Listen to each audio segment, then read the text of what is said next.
PNR Networks is a member of Patreon. Show your love for our shows by joining our ongoing fundraising campaign and get some fantastic perks in return. Check it out and become a Patreon sponsor. You can sign up at patreon.com, patreon.com/PNR Networks. And thanks for your support.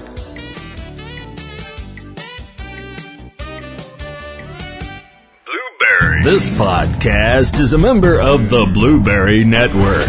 Blueberry. No E's. That's Blueberry, BLUBRRY.com. Blueberry.com. This podcast is a proud member of the Lamb Podcasting Network. Find the network at largeassmovieblogs.com. So did you enjoy your week off?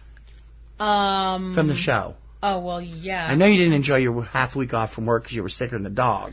Well, taking time to actually kind of, recoup and recharge our batteries and stuff, I think it was a good thing. Yes, it is, because it means we got all kinds of cool stuff for you. We have 2 or 3 movie reviews, some classics, some the return of Under the Radar, the debut of the 13 Report, and a whole bunch more, all coming up right here, right now. I'm T.C. Kirkham. I'm Kim Brown. Like sands through the satellite of love. This is Subject Cinema. Can you tell we're excited? Stand by to receive our transmission.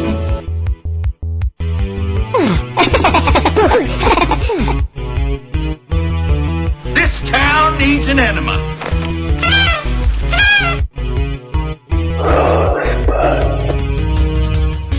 Celebrating a decade of film podcasting. Lasting out of Beantown, USA, you're tuned into Subject Cinema with T.C. Kirkham and Kim Brown. Directed. Oh, behave. Yeah. I volunteer as tribute. Suppose you run your business and let me run mine. Here's looking at you, kid. Before we get started, does anyone want to get out? Ladies and gentlemen, please welcome TC and Kim. We're so excited, and we just can't hide it. Try. We're Bitch. Jerk. Welcome to Subject Cinema. I'm T.C. Kirkham. Hi, I'm Kim Brown. Subject Cinema number 563, day and date, April 9th, 2017. Happy birthday to you. Happy birthday to you. Happy birthday, dear Mom. Happy birthday to you. I was going to say, it's not my birthday. No, it's Mom's birthday. Oh. She won't hear this, so I'll just call her later. And anyway. it's for the many things she gave to me. It's for the other stuff in that song. Because I'm drawing a blank. It's going to be a great week because we had a week to recharge our batteries. Sort of. You were out sick from work half the week. You came down with some kind of stomach bug and were up vomiting like 2 days in a row. Yeah, that was fun. Don't give me that. No, I can't. My immune system can't handle it right now. I know. Anyway, we have a lot of interesting stuff. We've been talking about other things going on and how we're going to be getting ready as we move forward into the next few months now that Masochistic March is over. Mm-hmm. And thank God for that. And this was really painful this year. Oh, yeah. We have a lot of cool new stuff coming up. And, of course, coming up in May, May 20th and 21st. You don't want to miss it. Day and date, May 20th and 21st. Subject Cinema's 2017 Boston Spring Festival. Yep. If you've been missing all of our coverage, why? I work very hard on that. He does. Please go over to eCinemaBoston.com every day and check it out. And I just remembered I forgot to put something up for it today. I have one I got to do before we get the show done. Anyway, yeah. Well, it's because it's normally on Monday, and they did it on Sunday this year. This is... Anyway, we have some cool stuff. We have a debut of a brand new thing you're going to be hearing every week for the next 14 weeks at least, and probably beyond that, and a lot more. And we already discussed how your week was. And we're also going to do some in-depth discussions this week. Oh, no. Wait, does this mean we have to be all serious, mature, and grown-up-y and stuff? Why would we change now? Yay! Okay, we don't. Phew! What a relief. And we'll tackle that right here, right now. Don't scare me like that.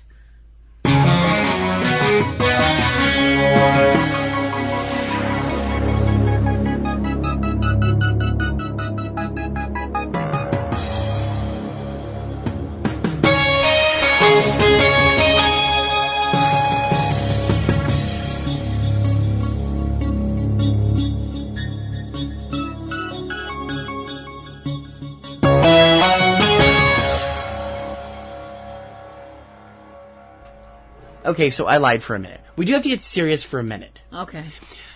The last week of March, right before we took our week off, was CinemaCon. CinemaCon is the big gathering every year of the members of the National Association of Theater Owners, NATO for short. Why they couldn't have come up with a better name since NATO was already taken, I don't know. I don't know either. I don't know who came up with NATO first. Just like I don't know who was first with WWF.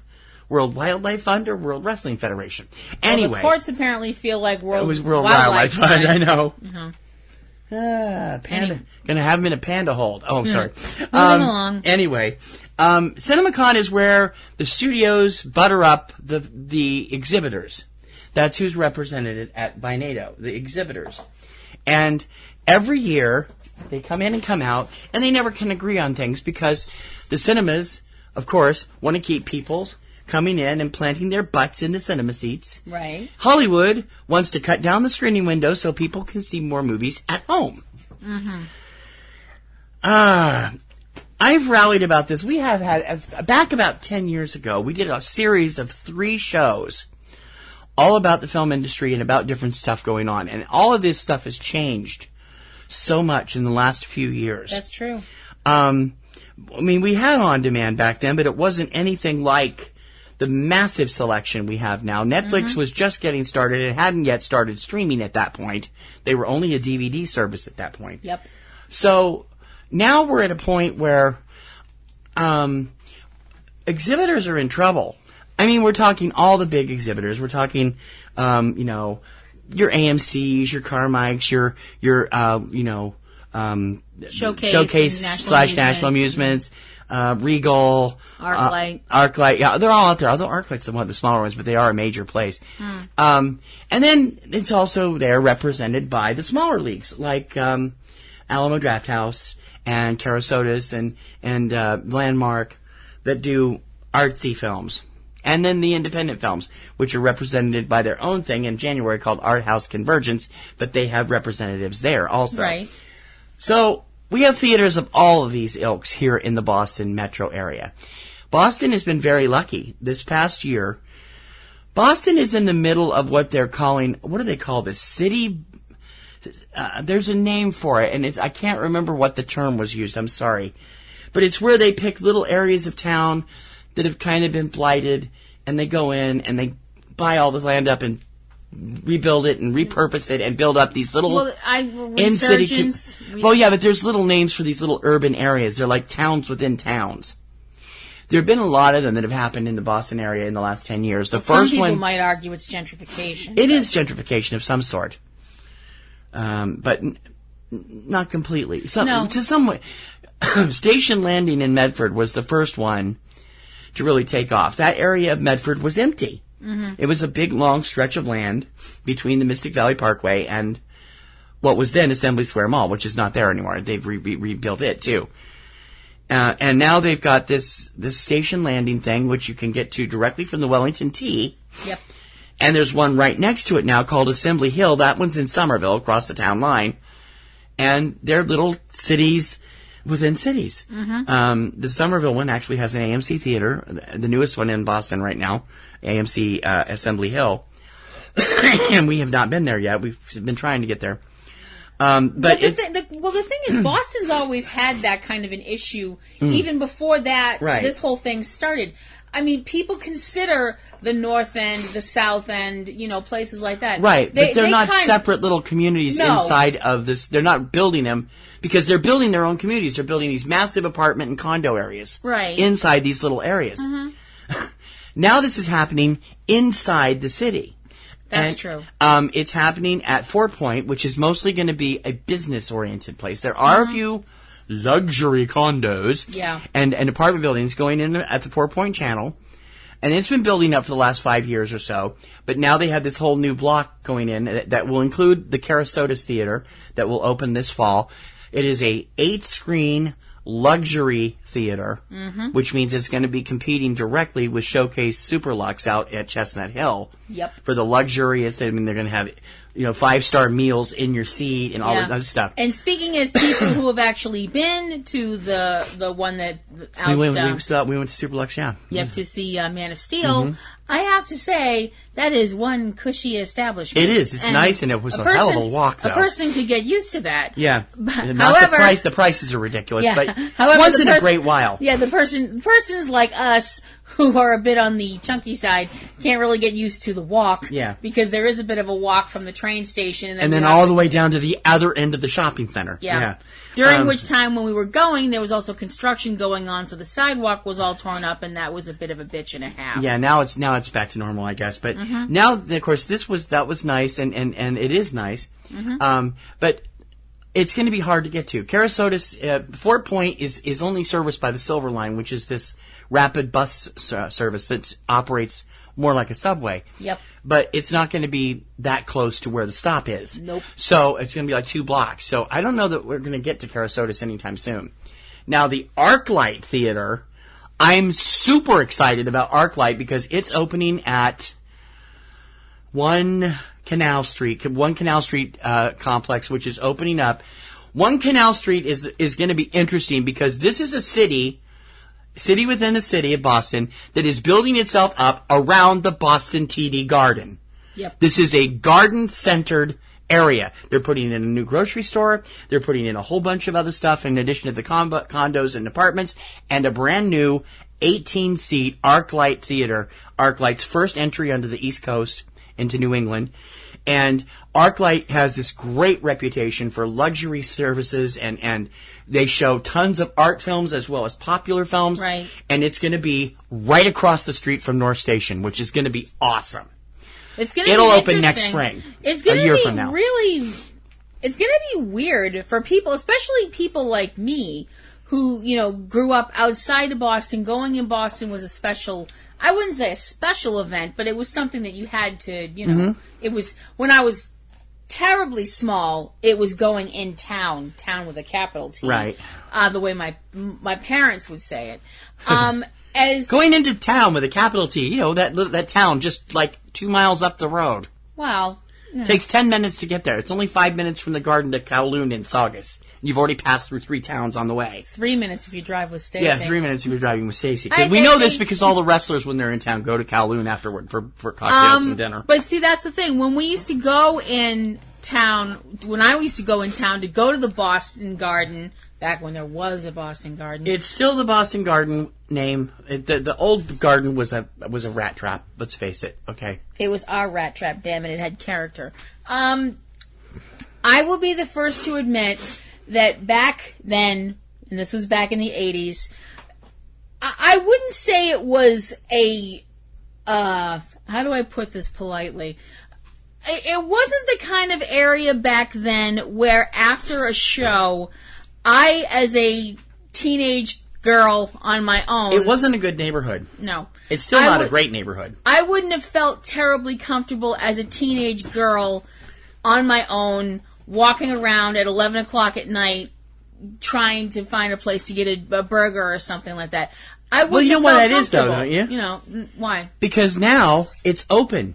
Yeah. When I moved to town, you couldn't... I mean, it was dark and dingy because of the Central Artery. When they got rid of the Central Artery in favor of the Big Dig, they took down this massive freeway that was like 6 stories in the air and got rid of all of it, turned it into the Rose Kennedy Greenway, and now it's freaking beautiful and wide open and bright. Mm-hmm. There are no trees, which is really annoying because there's no shade anywhere out there. No. But it's like... But my point is they took that... I mean, there were a few really questionable places over on the other side of the road. I mean, there were... I don't think it would be inaccurate to call them dives. No.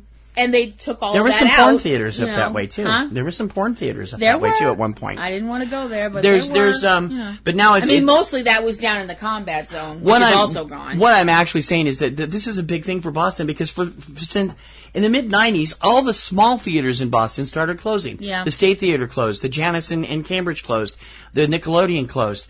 Orson Welles. Orson Welles burned down in the 80s. There's all these other ones. Pie Alley. Pie Alley's been closed since the late 80s. They've all been closing one by one. Mm-hmm. And now suddenly, I mean, when the State or the Nickelodeon closed, it left... No. When the one at Copley Square, when Copley... I can't think of the name of it. Copley Mall. We only went there twice. AMC's Copley Mall Theater closed. Yeah. It left Boston Common as the only theater in Boston proper until Regal opened a few months later, and now Regal and Boston Common are the only theaters in Boston proper. Everything else is in Revere, it's in Cambridge, it's in Somerville. They're all over the place. The Regal's kind of a pain in the neck to get to. Well, it's not a pain in the neck to get to, but the seats are horrible since they redid everything. Yeah, we don't really like the seats. It is kind of a pain in the neck if you don't drive. If you're walking. If you have a car and you want to do the parking garage thing and pay out the nose. Yeah, and they don't have it marked well. There is a tunnel from one side of the near the T, where the T is, to the inside of the Regal, and we couldn't find it. We tried to leave that way when we went to see Shin Godzilla, and we got lost. We went back the other way and walked all the way around. Yeah. Anyway, we're getting all these new theaters, and that's not the case for most of the other parts of the country. They're actually closing. So it depends. It's just going way back to the beginning point I was trying to make, is that the theaters have been in trouble, except in the Boston area where they seem to be really thriving, and they're doing all kinds of things that they can do to try and bring people into the seats. They're doing transmissions from operas and from Shakespeare, and they're doing all these Fathom Events things with Turner Classic Movies and other things else. Yeah. Fathom Events itself has brought in a lot of cool things. They have regular movies, of course. They've redone seating. The Showcase Cinema here in Revere remodeled into recliners, 3 years ago? About a year and a half ago, we opened the first 4D theater on the East Coast. That's neither here nor there. It's fun if you like it. You know. We tend not to go to it because it shakes us up a little too much. Although I do want to see Valerian in that theater if we can. If you don't mind feeling like a sock in the dryer when you come out. You know. It just seems sad that the theaters get built. I mean, the studios are saying, "Oh, we're so poor. We need more money from the distributor, from the exhibitors, because we can't afford to do this." So they keep saying that they're not getting enough from the exhibitors, who are already paying 95 cents of every dollar for every ticket they sell to the studios. Mm-hmm. That's not a lie. The exhibitors are getting 5 cents profit on every ticket sold. Or every dollar of every ticket. So they make 50 cents for every $11 ticket they have out there. Our prices have gone up.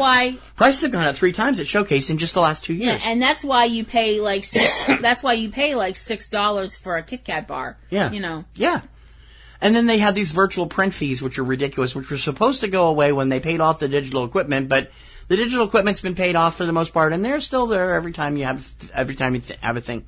It gets ridiculous. So the exhibitors are saying to the studios, you got to let more people come into the theaters. We're bringing all this into the thing.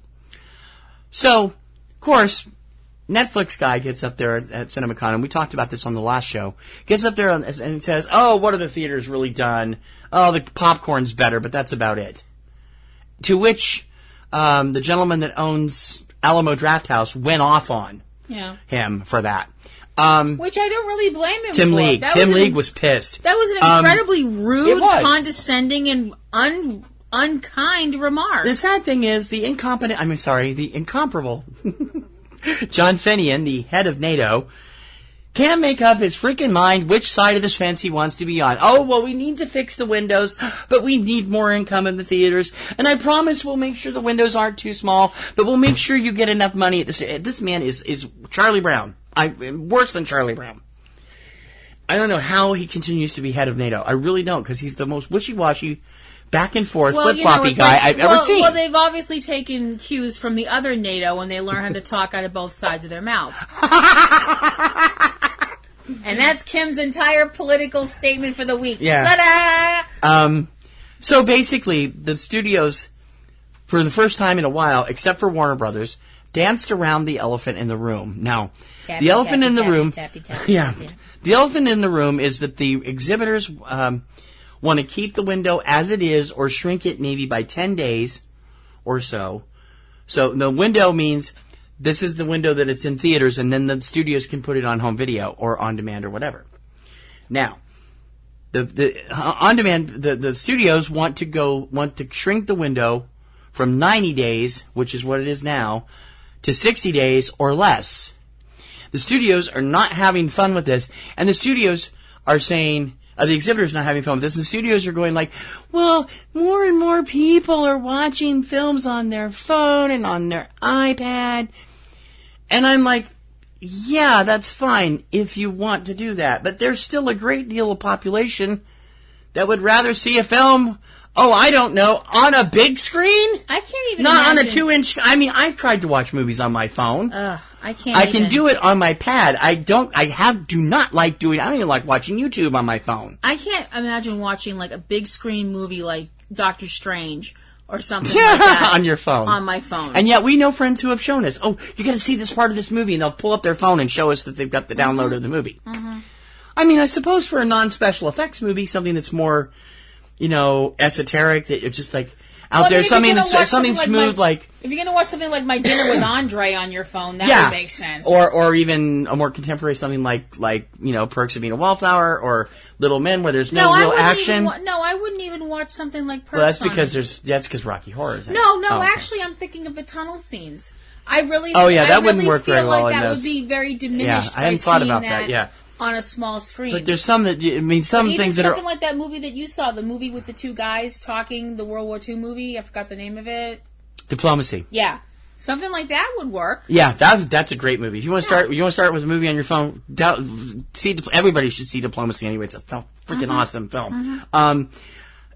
It doesn't make any sense. Now, to their credit, the filmmakers... Warner Brothers was the only one that tap danced around actually mentioning the window, even though there have been in discussions for over a year about shrinking the window from 90 to 75 or maybe even 65 days.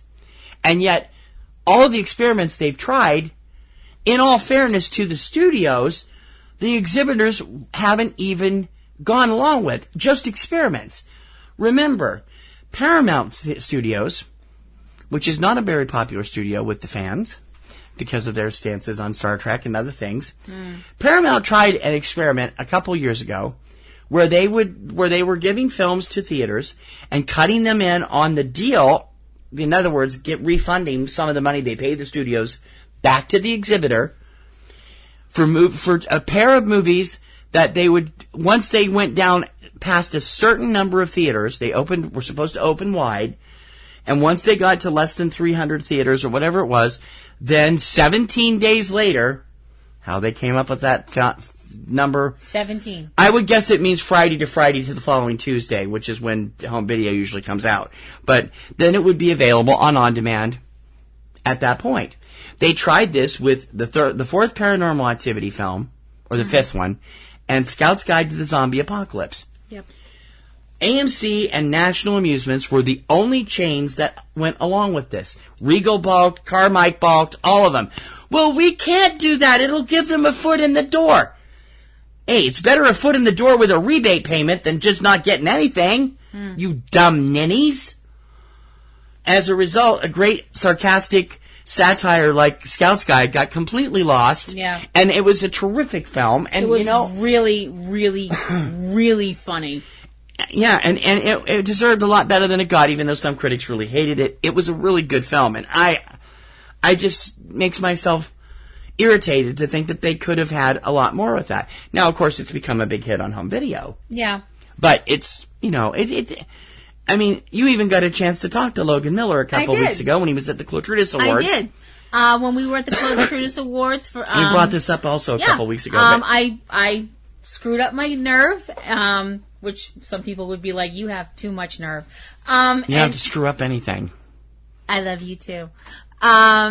And I went and talked to Logan Miller for a minute, and he was specifically to mention Scout's Guide. Yes, and he was very sweet, and he said how much fun they had making it, and he was a doll. He was just so nice, and I really liked that movie. It was on your Baker's dozen. Yeah, considering the fact that a lot of people have hit the saturation point. I'm sorry, Dynamite dozen. Mine's Baker's dozen. Yeah. He was on your Dynamite dozen. A lot of people have hit the saturation point with the whole zombie genre right now because it's so incredibly popular. But I thought that was a really different take on it because it's less about the zombies and more about these guys and transitioning from teenagehood to adulthood. And it was led by the always spectacular Ty Sheridan, which doesn't help it. Yeah, it doesn't hurt it. Absolutely not. It doesn't hurt.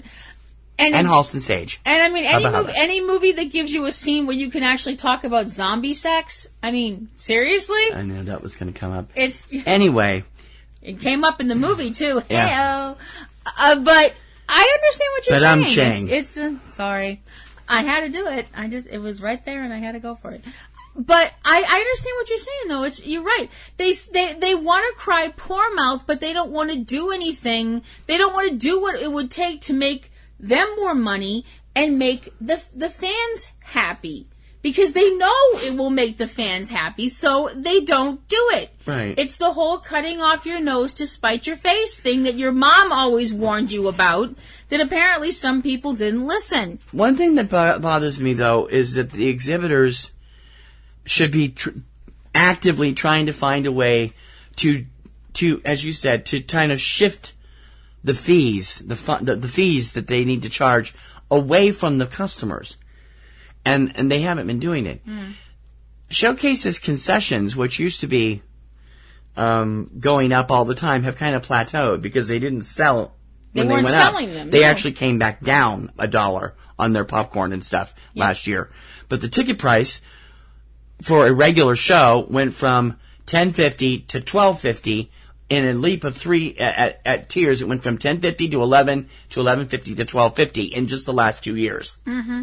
Even the matinee is $10.50 now. Yeah, that's just talking for a regular, and that's not including X Plus, not including 3D or 4D. That's just for a regular theater. And sometimes you have to see stuff in 3D. You may not want to see it in 3D, but you have to because they don't give you any alternative. I'm starting to get irritated at Showcase because they're not showing stuff that should be in the 4D theater in the 4D theater. Like when they have an action film, like something, I can't think, we haven't been all year, but you have an action film like Power Rangers. And I'm sorry, this movie would be great for 4D. It's got all this action and stuff. No, they're too busy showing Beauty and the Beast in 4D. Really? Why? What's neat? What do you need Beauty and the Beast in a 4D theater for? 4D is supposed to be for action-oriented stuff. Yeah. Deadpool was awesome in 4D. Yeah, it was. The Martian, not so much, but it was fun. Man from U.N.C.L.E., totally pointless. I don't know. We got a few jolts on that, but Deadpool, we came out of there not walking for a week. No. That's how much action there was. That's why I want to see Valerian in that theater. It's going to be awesome. In any case, CinemaCon got absolutely nowhere this year. Didn't come to any agreements, although I did think Warner Brothers got a nice slap in the face. Warner's been pushing the hardest for this, for the shortened windows. And they kind of danced around, actually mentioned, well, we're talking and it's going to happen and it's going to be good for everybody because you're going to get a cut of this and that and the other thing. And then they tried, let me finish. And then they trot Christopher Nolan out, who came out to promote Dunkirk, his massive film coming out in June. Mm-hmm. Dunkirk is the kind of movie you can only see in a theater. I'm like, that's telling him, Warner Brothers sends out their star director and he basically tells them to go F themselves. I'm like, that's what I call brilliant. Well, see, that is definitely just from the trailers. That is not the kind of... Dunkirk should be strictly an IMAX large screen film from the look of it. Defy anybody to tell me they would get the same kind of emotional reaction that you would get from a film like Dunkirk. Mm-hmm. That you would get that same emotional reaction watching it on your phone. If you do, then you are the definition of the term Philistine. And then you have the whole Netflix Amazon thing. Netflix is there touting the fact that they're going to take over the industry, and pretty soon they're going to be running everything, and everybody's going to watch on streaming. And Amazon is like, we're your partners. We're putting our films in your theaters, which I think is great. Now, to be honest, as we said on the last show, Netflix is kind of playing Oscar ball by making sure that all of their major films, 2 of which have come out in the last month, in the 12 or 14 pictures owned by the luxury iPic chain, of which Boston almost got one, but didn't a couple years ago. And that's kind of cheating, if you ask me. And yet they look at Amazon, who had massive success with Manchester by the Sea. Yep. Massive success. It was the biggest grossing indie of last year. And Amazon, they know theatrical partnerships work. Now, some of their stuff is going straight to Amazon Prime, but not everything. The marquee films that they're buying, they're putting in theaters. Netflix snatched up one of the biggest film at Sundance this year. I can't remember the esoteric title with Melanie Linsky and I don't feel comfortable in this world anymore. I don't feel comfortable in this world anymore. And they put it right on Netflix, and they opened it in iPic, and that was it. And they did the same thing with The Most Hated Woman in America, the movie with Melissa Leo about the atheist lady. And I'm like, how long is it going to take filmmakers to realize giving your movie to Netflix is like Oscar suicide? You're not going to get any nominations. You might as well forget it. You're still going to get Spirit Awards. You're not going to get Oscar nominations. Oscars kind of shut Netflix out. And that's strange because I love Netflix for regular stuff. It's a great place. One of our favorite shows is coming back there this Friday. Talk about that in a minute. One of our other favorite shows just got picked up for a second season. I'll Have What Phil's Having by Netflix. Yay. Love that show.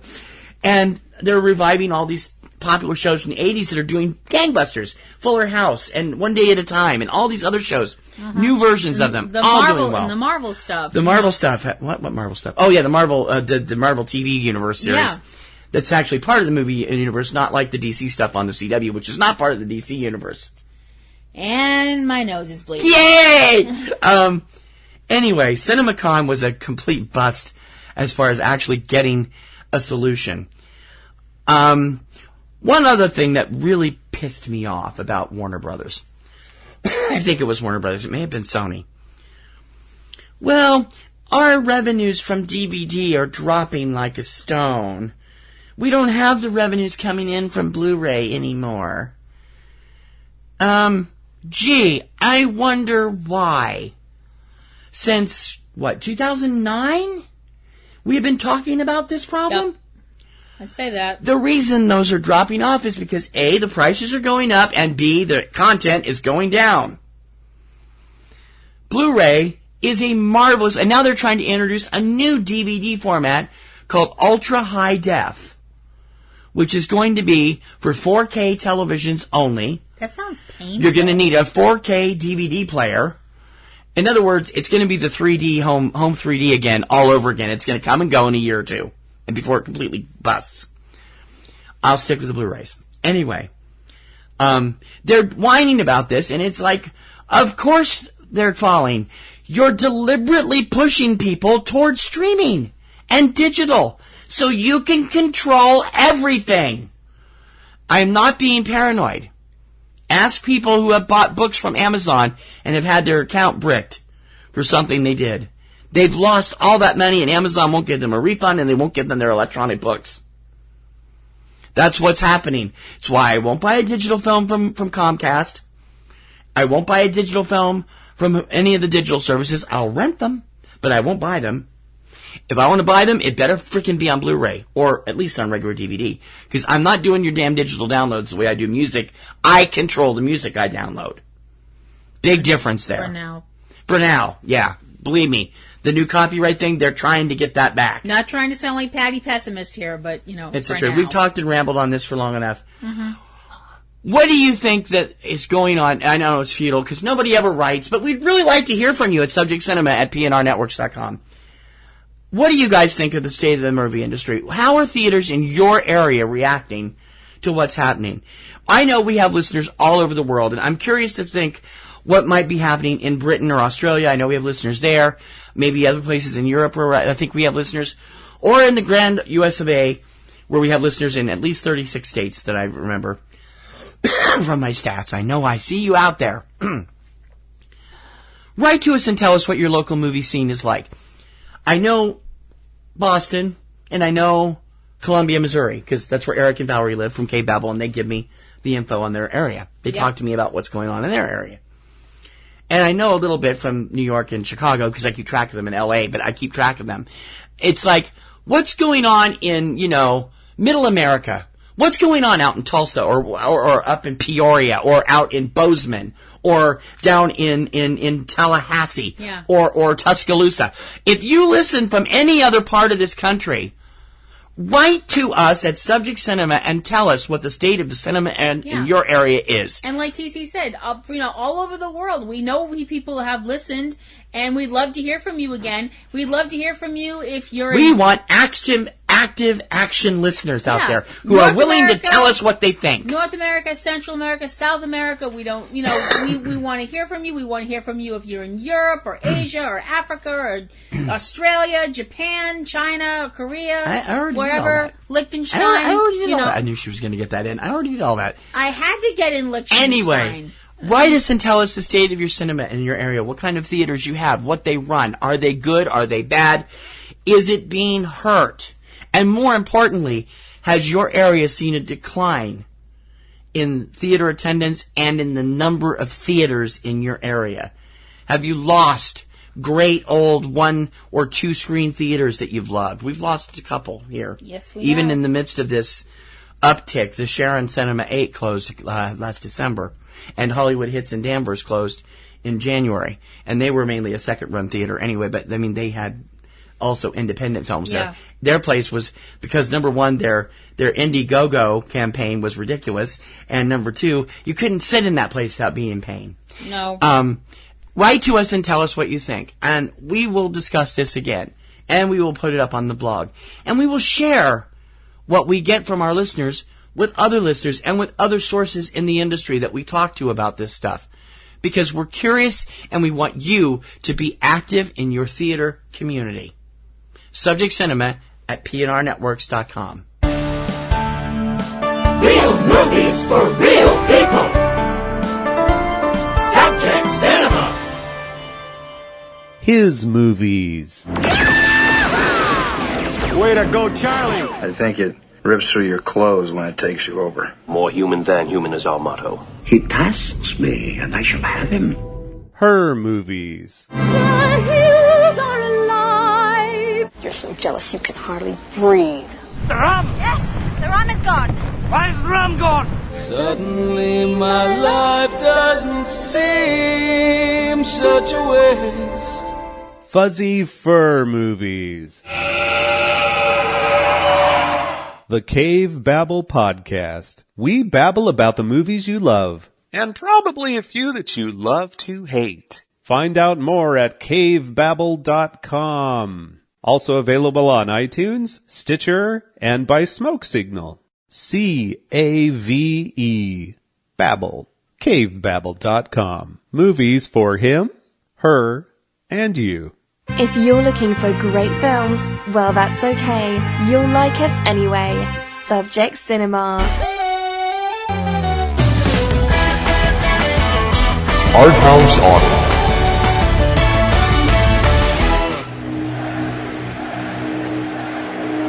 What are we going to learn? You're going to learn why Herbalife is going to collapse. Bill Ackman is on a holy war.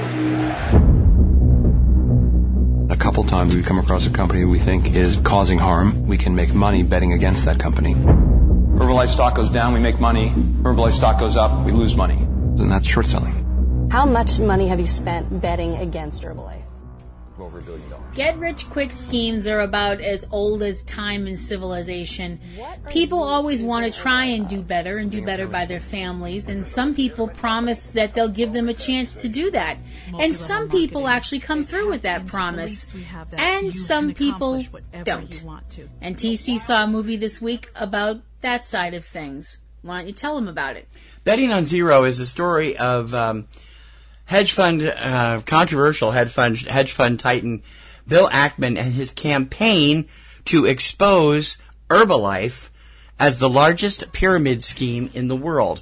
Herbalife is a company that people, if you don't know what it is, it's similar to Avon or Amway, and they deliver mostly health benefit products like protein shakes and stuff like that. And it's a multi-level marketing, opportunity. You get to the people on the bottom, and then you recruit people and you move up the ladder, and they recruit people and they move up and you move up, and so on and so forth. And people who are really aggressive at this can probably earn quite a bit of money at it. The problem is 90% of the people that don't make a cent. In fact, they usually go into hock for thousands of dollars stocking these products that they can't move. They're in their garage, in their basement, in their back room. So it's the whole idea that you have to buy this stuff to sell it. Right. And then these people can't sell it. And they get discounts on stuff, but it's kind of interesting.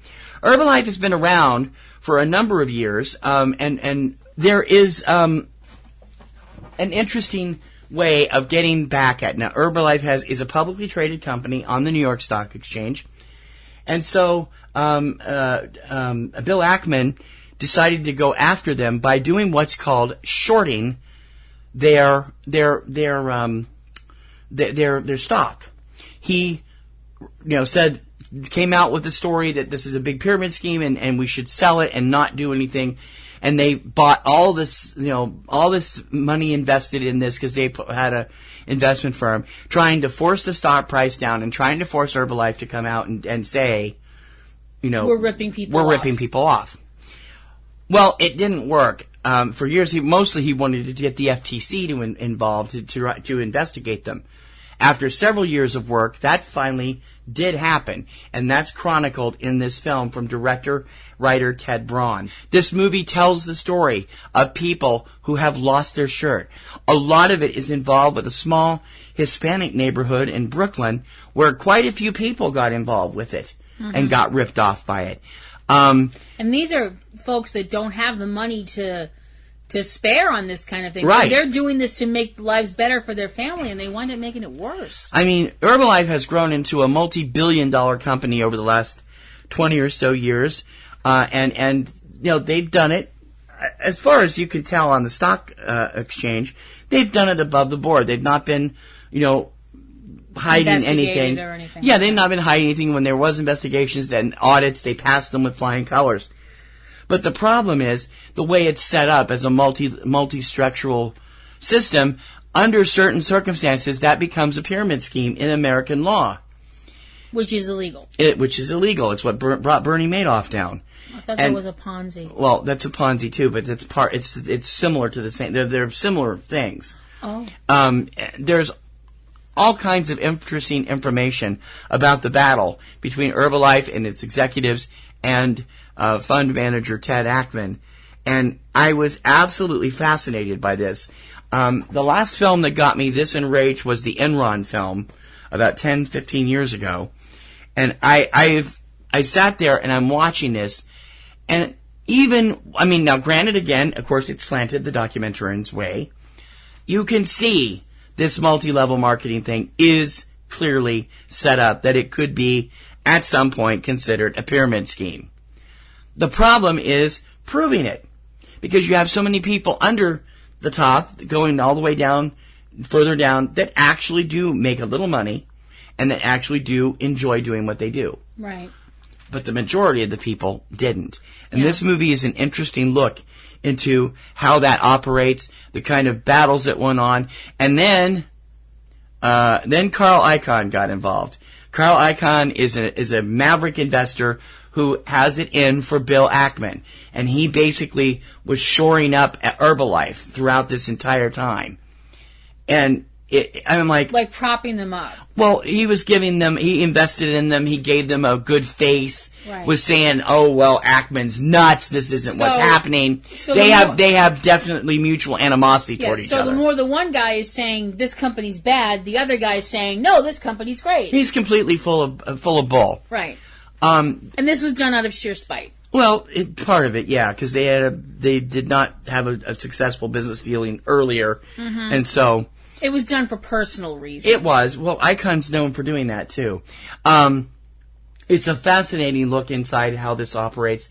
If you've seen The Big Short, you'll understand how Ackman is working, and it's still ongoing. Although last year or the year before, when the FTC announced the investigation, Herbalife shook up their people, the main man is still on top, but they promised to completely revamp the way they do things.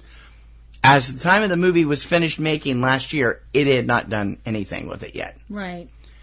You need to take a look at it and make your own mind up. But I can tell you that if you have Infinity, if you've ever been involved in something like this where you've gotten, not necessarily get rich quick, but involved, Amway was notorious for bad stuff like that. Avon, not so much. Avon's more of that. Mary Kay's like that too. It's where you feel less like you're joining a business and more like you're joining, I wouldn't use the word cult, but... No, it's a club. They call it a club. Right. And so...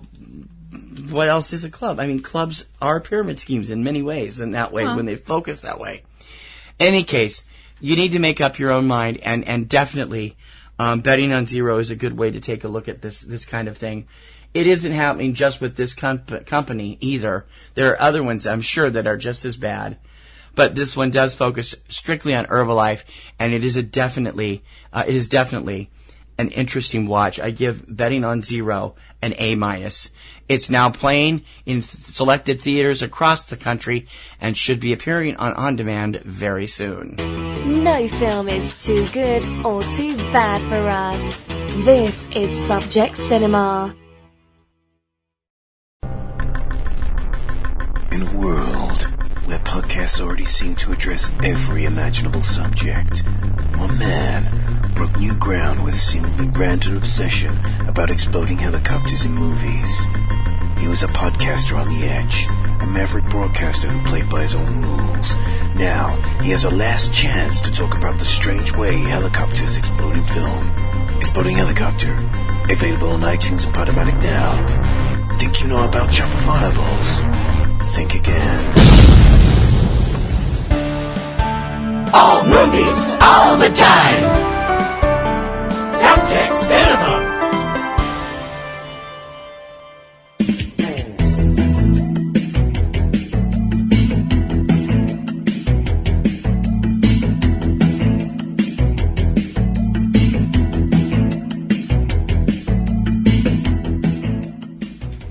The music you are now hearing is the intro to our brand new weekly segment called The 13 Report. Hooray! We are finally here. We are less at the time of day and date. We are 6 days away from the launch of the 11th season of Mystery Science Theater 3000, starring Jonah Ray, Patton Oswalt, Felicia Day, and the two men that do the three people that do the voices on the robots now. I'm not sure. Can you tell me who those are? The new people that are voicing Tom and Crow would be Crow is voiced by Hampton Yount, and Tom is voiced by Baron Vaughn. Mm-hmm. And I can't find who's voicing Gypsy right now. Oh, that's okay. We'll find it. Because we were hefty Kickstarter supporters, we have already seen the debut of the show in a special advance screening that took place today. We're not going to tell you about it until next week because it premieres this Friday on Netflix. Mm-hmm. Damn it, why did they have to go to Netflix? Anyway, what we're going to do is for the next 14 weeks, you're going to hear the 13 Report, and we're going to review one of the new Misties every week, although the whole season's coming out at once. I thought they might hold it and do it every Friday, but they're not going to do that. They're releasing the whole season at once. So we'll hit a different movie every week for the next 13, 14 weeks. And then when we're done with those, we're going to go back and start doing the classic movies. Yes. Ones with Joel and Mike. And you found Gypsy's voice? I did. That is Gypsy's voice is now being done by Rebecca Hansen. There are some changes on the show. Obviously. There is a new host. Jonah Ray plays the new prisoner, Jonah Heston, the new prisoner on the Satellite of Love. Yes, and of course the Deep 13 is now on the moon, and it is run by the daughter of Clayton Forrester, Kinga Forrester, played by Felicia Day. Who that's is awesome. known for probably the Guild. I think Felicia Day is known for a lot of things, including the Guild. Dr. Horrible's sing-along and her time on Supernatural. She is also she was going to get that in. Yes, you're damn right I'm going to get it in. Represent. And she's also a published author, a new mom, and an all-around neat person. So we can tell you that the first show, which will start airing on Netflix at 12 midnight Pacific time, we think. It is Pacific time. Friday, April 14th. The first film, the one that we got to see the preview of, is a film we have both been begging them to do for years on either Misty or Riff Tracks. Or somebody. And it was worth Anybody. it. It was absolutely worth it. And there's cameos by a few other fans, including one of Felicia Day's pals from the Guild. Yes. I'm not going to go any further from that. Also, we should bring up that she has assistants. You can't be a mad scientist without having assistants. Mad scientist? I thought you can't be mad. Shouldn't she be an angry scientist? Well, yeah. Angry scientist. Sheep in the Big City joke. When are we getting that on DVD?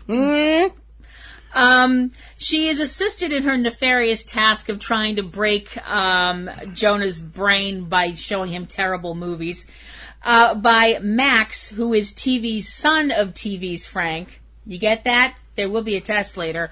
And he is portrayed by Patton Oswalt. Stop that. Also, they have a band, which is nice.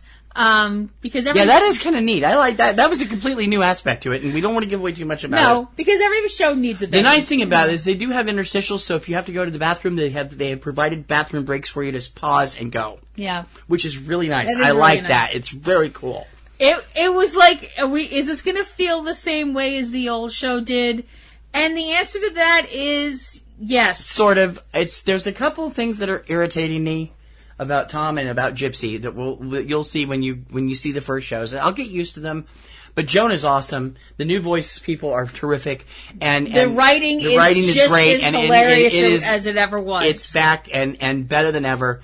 And so every week on the 13 Report, we will be bringing you the new season of Mystery Science Theater 3000. So join us next week for the premiere, which is one of the worst films of all time that we have begged them to do over and over again at Reflex and Misty, and they've never done until now. Yep. I'm so happy.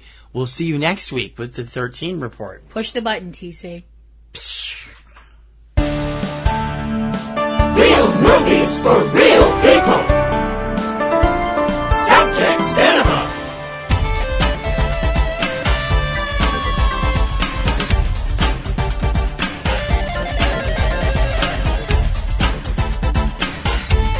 The Silver Stream.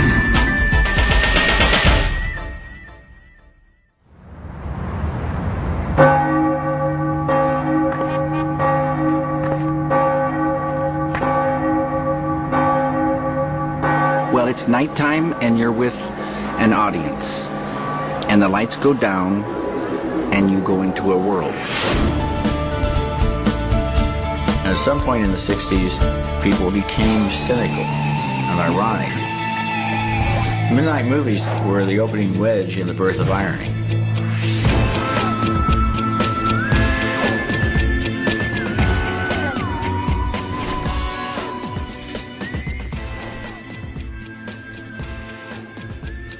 We know this is over a decade old, but we didn't actually discover it till this past week, and we thought, wow, this is fun.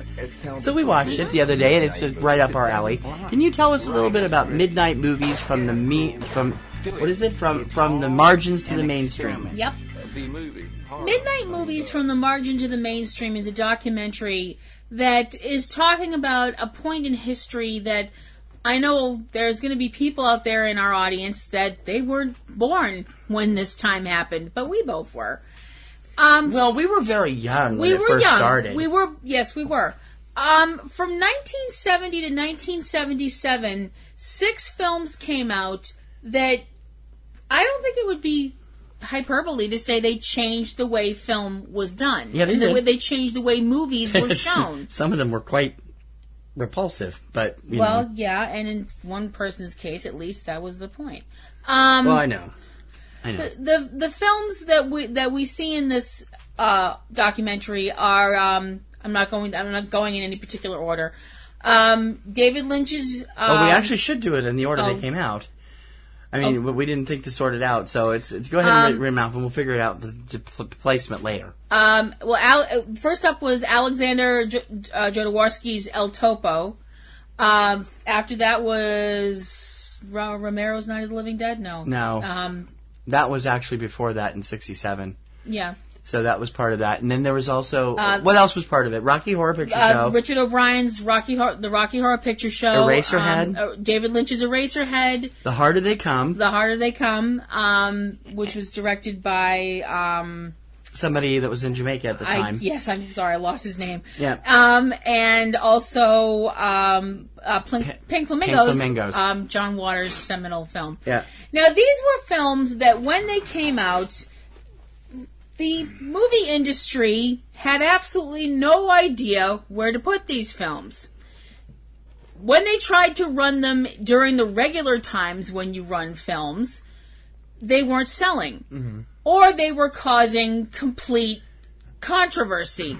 Because some genius decided to run George Romero's Night of the Living Dead as a matinee show, which people... they thought monster movies are for kids, they're B movies. It was anything but a B movie. How anybody with... Roger Ebert has a great story about that, by the way. How anybody with 2 working brain cells would see the trailer for Night of the Living Dead... Night of the Living Dead. And not go, this is not a movie for kids. Love the way he says that, though. It's a very cool voice. I'm sorry, what? And I'm not knocking that, because that's one of my favorite movies. That movie, I didn't see Night of the Living Dead, the original. Mm-hmm. The remake is not bad, but it's not the original. I didn't see that movie until I was in my teens, my late teens. I didn't see it until 7 years ago. And surprisingly, I really like it. And that movie kept me up all night. I saw it after we saw the animated version. But what they decided to do with these films, what a couple of theaters decided to do, mostly theaters in New York, was it started with the Jodorowsky's El Topo. They started showing them at midnight. Or around there. Around midnight, after the quote-unquote, Dr. Evil quotes, respectable people were all snug in bed. There is a reason that the song is not called The Freaks Come Out at Mid-Afternoon. Yeah. Boston still does midnight movies every week. The Coolidge does 2 or 3 of them in their 3 theaters. Rocky Horror is a staple at the Boston AMC Common, which it moved from the AMC Harvard Square when it closed. And the Brattle occasionally does them also. Not every week, but they occasionally do them. Directed by Stuart Samuels. This film looks at what happened when the midnight movie craze started. Now, you also have to figure when this began. This was long before Al Gore invented the internet, and it was long before, nobody had any idea what a flash mob was or anything like that, and you couldn't have meetup.com and all this stuff like that. People found out about these films and the fact that these films were being shown in theaters late at night. They texted all their friends, right? No. They emailed them? Mm-mm. No? Okay. I give up. They did Semaphore? Close. Oh. It was word of mouth. People told their friends, and people called people on the phone and said, you have to see this film. And these were films that you really couldn't see in a regular theater because they didn't fit. And for the regular theater times. You could see them in a regular theater at a special time. You couldn't see them in a regular theater time. You couldn't see them with a regular theater audience. It just wouldn't have the same vibe. And these are the films that made other films possible. You look at a film like I mentioned, like Night of the Living Dead, which is the seminal point where the zombie genre kicked off and went in a completely other direction from where it was originally. Even though technically they were ghouls. And they were called ghouls in the movie, not zombies. Technically, we brought this up before, and I know I'm a horror nerd, and don't judge me. But up till that point, it wasn't like George Romero invented the zombie movie. That's not exactly accurate, because there were zombie movies in Hollywood before that. What George Romero deserves all the credit for is making zombies something that people would actually equate with something terrifying. Zombies originally were, it's like, oh my gosh, it's a dead person walking around, how scary. Now this is a dead person walking around trying to eat you. That, my friends, is a hell of a lot more scary. Nom, nom, nom, nom, nom. Yeah, and at the time, when that film came out, Night of the Living Dead, I mean, the country was going through this enormous turmoil. The whole flower power, peace, and love thing had gone right out the frickin' window. You know, the country... Well, it was still going on, but only in certain parts. Most of it was like anti-Vietnam War. Yeah, the country was pulling itself apart over Vietnam, over civil rights, all these other things like that. People felt alienated. The disaffection was starting to grow. The distrust of government, the distrust of science. So we do need to get on to the other films, too. All that stuff was starting to grow, and Romero picked up on that and made something completely amazing out of it that split off the zombie genre into this whole new other violent direction. You have other films in this, like we mentioned, Jodorowsky's El Topo, which... That is one messed up film. Oh, boy. I don't know how to explain El Topo other than the idea of taking a... It's Jodorowsky. Leave it at that. Well, no, hold up. He was quite eccentric. Hold up. No, wait. I'll try. It's taking a Western and a spiritual epic and a ton of mescaline and throwing it all in a blender and hitting frappe. And what you get is El Topo. Now, nobody had seen anything like El Topo when it came out. And Nobody has seen anything like El Topo since it came out either. Not really, no. I mean, well, yeah, but you have to figure at the time when El Topo came out and you had these women 1970 we're talking about. You had these women in a full-on lesbian kiss in El Topo. I mean, people lost their brownies over that. You know, they were completely freaked. Yeah. This wasn't stuff you saw outside of those movies that you weren't supposed to see. You know, This was, as they said, this was way beyond the exploitation films that were in the 60s, that were in the shady theaters. The drive-ins. Stuff like Doris Wishman, the sex stuff, or the horror stuff from Herschel Gordon Lewis. Mm-hmm. They were a mile away from that. This was... And those were mostly, when you saw them, they were in the drive-ins, and that was more of a suburban thing. You don't have a drive-in in the middle of, downtown Boston or something like that. And then but these films brought that whole new world into the more urbane areas, into the more cosmopolitan areas, and made it... I would never want to use the word acceptable, because that's kind of insulting to all of these artists. It made it more accessible. Yeah, I think that's a better word. Yeah. Now, of all of these films, I was the most unfamiliar with El Topo, but I was also unfamiliar with the film The Harder They Come. Mm-hmm. Is that the name of it, right? Yes. Mm-hmm. It's a film that stars Jamaican reggae star Jimmy Cliff, and we sold a ton of that soundtrack when I worked for Transworld. And I was unaware of the film. I just knew that the soundtrack sold we moved 5 or 6 copies of that a week, which for out there in that area, that was a good thing. Right. We always had that thing in stock, and it was like Perry Hensel was the director of that. So. So it's it's a blaxploitation comedy film, drama, but with a Jamaican sense of style and substance, and it went completely a different direction than something like El Topo. Right. But then, you have, I think the 2 first ones that really got on and clicked big with the audiences in a bigger way than even El Topo did were Pink Flamingos, John Waters' second film that was just, I've never seen, and I would still like to even after we saw this. And the one movie that Kim is absolutely crazy about that I've only kind of so-so about, and that's the Rocky Horror Picture Show. Yes, Richard O'Brien. Love the movie. I love the music, but I've never been that crazy about the movie. John Waters' Pink Flamingos, which is a celebration of the actual... I would consider John Waters' films the birthplace of the phrase WTF. Yeah. Because I think a lot of people have come out of most of his films going, what the beep did I just watch? They're profane, they're vulgar, they're violent, they're weird, they're hysterical, and most of them star Divine. Yes, most of them star the late, great Divine. John Waters himself has said if someone vomits during his film, he considers that a standing ovation. This gives you an idea of the kind of person John Waters is. And more power to him, say I. And he's still considered a king auteurs. Totally. So. The Rocky Horror Picture Show, directed by Richard O'Brien, first came to life as the Rocky Horror Show. It was a stage play.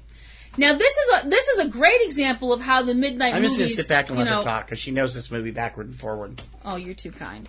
The Rocky Horror Picture Show is a great example of the whole midnight movies phenomenon, because when they first released it, it was released as your regular sort of a film, and it totally tanked. Then somebody got the idea, well, let's release this at midnight and see what happens. Not only were people coming back every week, then all of a sudden you started having people come back in costume. You had people coming back yelling at the screen. You had people coming back acting out... With props. Which a lot of places don't allow anymore because, let's be honest, you can't really light candles in a theater, and toast brings critters. Yeah, I mean, toast crumbs are a bitch. You can't get them up like popcorn. But... the whole concept of the floor show started. The whole idea of you're watching the film and you've got people under the film acting out the film as it's going on. Which you can't do in a lot of multiplexes these days, you want to point out, because they're not high enough. No, that's true. They did do it at the place in Cambridge, though. Yeah, now and they do it at AMC Boston Common now, too, yeah. I mean, and once a month at Cinema Salem, too. Yeah. When I found out about Rocky Horror when I was in high school. I actually had like the soundtrack to the stage play, the movie, the audience participation album. I had never even seen the movie yet because my parents were like, "You are not going in town, to a midnight movie and coming home at 3 a.m. Who do you think you are, young lady?" kind of thing. I didn't see it till I was in college, and I have to... What? I've never seen it in the theater, and I've never seen it with a crowd. I'd like to. And I have to be perfectly honest. I might like it better. I have to be perfectly honest. Rocky Horror changed my life. I saw this movie, and with a bunch of friends from college, and it was like something inside me just blossomed. This dark flower just blossomed inside of me. Although by then I'd already started to come out of the little antisocial, totally hiding from the world, painfully shy shell that I had built around myself in high school. And I have Rocky Horror and Richard O'Brien to thank for that. The final film that they show in this documentary is David Lynch's Eraserhead. I couldn't even get through the Greg the Bunny spoof of this film. I don't think I would get through the regular one. I have to be perfectly honest. David Lynch is a brilliant person. I would not want to be in the same room with him for terribly long because he just frightens me. Which I suppose is a good thing because that's what some films do. They're supposed to frighten you and not frighten you in the boo, jump out and scare you way. They're supposed to sit in the back of your mind and just they're just there. I have never seen Eraserhead. I have to be perfectly honest and say I've never seen it. But just from watching it, I'm like, the scenes that they show in this film, I was like, I have to go take a shower now, immediately, and scrub myself with some steel wool. I can't even explain why. I couldn't even tell you why I felt that way, other than the fact that I felt like I was covered with this thin layer of something that I wanted off of my skin now. But all of these films would not be where they are if they weren't shown when they were shown. And I find it really interesting that, especially a film like El Topo, which became this enormous thing in New York for a little while, until all of the famous people started showing up, and that... Yoko Ono sucks. Alrighty. He said that.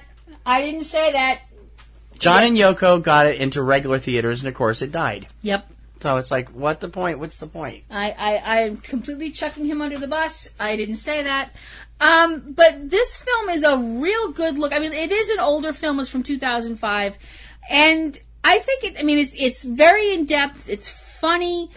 It really looks at a time, and it's very sad to me when you look at all of these theaters that, this theater's gone and that theater's closed and this theater was torn down and on and on and on. And this movie was made before several other films joined that midnight collection, including Trolls 2, The Room, and the Evil Dead films. And more recently, more serious films like I Am Not a Serial Killer and a couple of other ones. Mm-hmm. So, and also the fact that, you had the one thing that really killed the midnight movie up to the real whole midnight movie thing is videotape, as they mention in this movie. It's. But I don't think it is dead. I don't think it's dead at all. Either. And The Room is proof of that. People saw that first on video. A lot of people saw it first on video, and now the Coolidge fills the place up. They sell out of that every month when they show it. I don't think the midnight movie is ever going to really go away. I think that you see less of them now than you used to, simply because you have a lot less of those little individual theaters. And a lot of people are just running IFC midnight shows and stuff that makes the midnight screenings at the festivals. Human Centipede's a popular midnight movie now. So. That, and let's be honest, you can't really blow weed in theaters anymore, no. like you used to be able to in the 70s when all this stuff started. What's your score? And what's your take on it? Yeah, I've scored it. Yeah. All right, I'll give it a B+. I give midnight movies from the margin to the mainstream an A-. It's entertaining, it's funny, and I really enjoyed it. It's now streaming on Starz, on your cable or satellite provider, and you can take a look at it. It's running through the end of April, and we urge you to take a look at it. Definitely do. Welcome to the soundtrack of your life. You're listening to Subject Cinema with TC Kirkham and Kim Brown. So this thing we want to do, what exactly is it? I think it's a podcast. I think he just made that word up. Well, anyway, what would it be about? It can be about those things we see in the things, with the pictures and the acting, and sometimes Ryan Gosling. Oh, you mean films? Yeah, those. We can talk about those. And Ryan Gosling. And what would we call it? Women who speak weirdly? Ladies, young ladies, all the single ladies. Oh wait, I know. Chicks with accents. Yeah, and we could use that song from the Beatles and that movie, Across the Universe. Cool. Yeah. Listen to the Across the Universe podcast, brought to you by the Chicks with Accents. Available just about everywhere. We've got the films you're looking for. Subject Cinema with TC and Kim.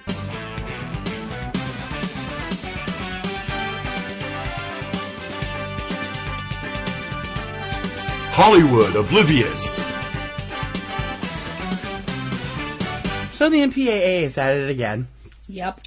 The Motion Picture Association of America and their CARA, C-A-R-A, the ratings board part of the MPAA, has given an R rating to a movie called Three Generations. Now, Three Generations has been around since Cannes Film Festival 2015, when it was known as About Ray. The Weinstein Company bought it then. It's a story of a transgender boy played by Elle Fanning, and what goes on with the family when she decides to make the transition from she to he. Now, the transgender people were kind of up in arms originally because they had a female playing a male, trans male. But, I think he hasn't finished the procedure yet, so that's, So there's all kinds of things. I mean, their argument was they felt that they should have gotten an actual transgender actress to play the part. Right. So, and I'm thinking to myself, it's kind of hard to do because it wasn't yet really mainstream that people were starting to accept that as it is now the last couple of years.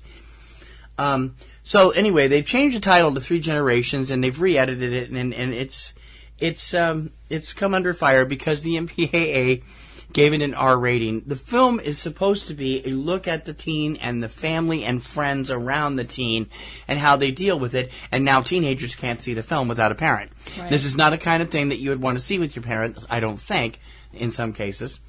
A number of critics have gone off on the MPAA over this. You guys already, if you follow us on Twitter, you've already heard me rant about this on Twitter. I'm sorry, this is just wrong, and Weinstein definitely should go and try to force this down their throat. In fact, I really think it's time again, we've been rallying about this for 10 years. The MPAA needs to either be completely abolished or it needs to be substantially overhauled. Their ideas... I'm going with abolished. Their ideas... Most of the independent films that we report every week on 3 Minute Weekend come out unrated anyway. The problem with unrated films is they often can't get into theaters. Right. You get stuck watching them on Netflix or whatever. Some of them do. I mean, Landmark will take some of them. Draft House will take some of them. But most of them end up not playing. No, because, of course, we have to protect the children. Yeah, protect the children when more and more children are coming out as transgender. Now, we've actually seen little tiny children who are professing to be transgender, which kind of bothers me because I don't think they know any better yet. But that's me, and I mean, the parents, we've had discussions about that, and I don't get involved with that. That's up to them and how they have to deal with it. Yeah.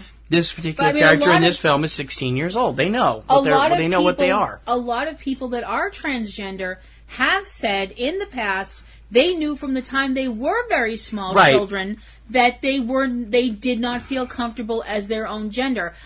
I, myself, me personally, think it's a good thing that children now that age feel comfortable enough that they can say that and that people won't be like having them dragged off to a sanitarium to have a lobotomy or whatever. No, they'll just put them in these Kidnapped for Christ places. That's another movie everybody should see if you haven't seen it yet. Because those gay conversion therapy, you can't convert something genetic. Those places probably are the reason more people turn atheist than anything else. I don't know if I'd go that far, but there's certainly it's responsible for a rise in suicides among gay Christian teenagers. Yeah. In any case, this movie is supposed to be seen by a teenage audience. It's teenage subject. And like the ridiculous R rating for Microbe and Gasoline last year, which I still don't get. I'm like, sexual situations. What? They talk about sex in one scene while they're having ice cream, and they have a little thing in a little thing around the corner in like a Bangkok district of one small French city. I'm like, how is this an R rating? These people are idiots. They're recluse. Yeah. They're repressive. It's run by religious people, which makes me think right there. There's a representative of Protestant, Catholic, Jewish, at least, and maybe one or two other branches of religion on this board, and that this board is impressing things on people that they don't need to. No. When they started making films have to be higher rated because of smoking, I mean, that's... Well, now that even bothers me, too, because now we have Boston on the verge of passing a 21 law for buying tobacco products, which is just utterly ridiculous when you can be drafted and sent off to be murdered in some other frickin' country when you're 18, but you can't buy cigarettes until you're 21? For Christ's sake, grow the freak up, will you? That's one topic that just gets on my nerves. If God forbid they ever ask me to speak in Congress, because I'll let them have an earful they are not going to like when it comes to discriminatory shit like that. Honestly. Anyway, go ahead. I don't really think I need to say anything else. Yeah. I mean, other than the fact that I kind of worry about what's next. I mean, like, I've actually brought this up a couple of times when we do our year-end awards. And I do it in my usual snarky, neener way, but I'm actually being serious about it. The whole fact that the warning box that you get at the beginning of a film where it says this film is rated PG, and they say why it's rated PG, for this, that, this, and the other thing, and that thing over there, and, it's getting longer than the thing at the end of the movie talking about who's what, that kind of stuff. Yeah. And it's getting to the point where it's like, smoking, drinking, sexual scenes, drug scenes, scary scenes, violent scenes. You know what? If I'm going to see a horror movie called Blood, Death, Massacre at the Camp Full of Virgins, I know I'm seeing a violent horror movie. I figured that out all on my own like a big girl. Seriously. And the fact that the fact that they've got it narrowed down when it comes to smoking. And you think I actually have a stake in this, which I don't, because I don't smoke. But the fact that they have, whether or not it's period smoking or regular smoking. Right. I'm like, period smoking can get a PG or a PG-13. Regular smoking gets an automatic R. Right. Which is just ridiculous. It's like, okay, what the hell? Your kids aren't going to see other people walking around the street smoking? Really? It's like, what the hell is next? You're going to have a heavy person in a film and you're going to be like abusive cheeseburgers? Cheesecake overload or something like that? Give me a environmental problems, plastic bags used. Give me a friggin' break. Honestly. I mean, so many cities around here are banning plastic bags now. It's going to show up on there. My point is this: abolish the MPAA. It is an outdated, outmoded concept that people just don't need anymore. Let's go. I don't know if people ever needed it in the first damn But that's place. my point is, let's go to the TV ratings system, TV7, TV14, TV, MA, and make it so that you can see that, but don't restrict it like they do now. Now, I mean, some places will even card you. If you're under 17, you can't get in without a parent. Which is just pathetic on films that should be seen by teenagers. Right. We had this problem with Bully. We had this problem with Blue is the Warmest Color. Now we're having this problem, and kudos to IFC Center in New York for letting kids into both of those films, and Blue was an NC-17. Mm-hmm. And now we have it with a film that is designed to be seen by teenagers and bring up frank sexual discussions about transgender and transgenderism, and they're preventing it from happening. And it's all based, I think, on religious bias. Yeah. I'm a born-again Christian. I'm not a perfect person. I don't claim to be perfect, but I don't believe religion should press itself on anything like that. It's just wrong. It's almost as bad as the Hays Codes, and it's time to get rid of the MPAA for good. T.C. Kirkham and Kim Brown. Real movies for real people. Subject Cinema.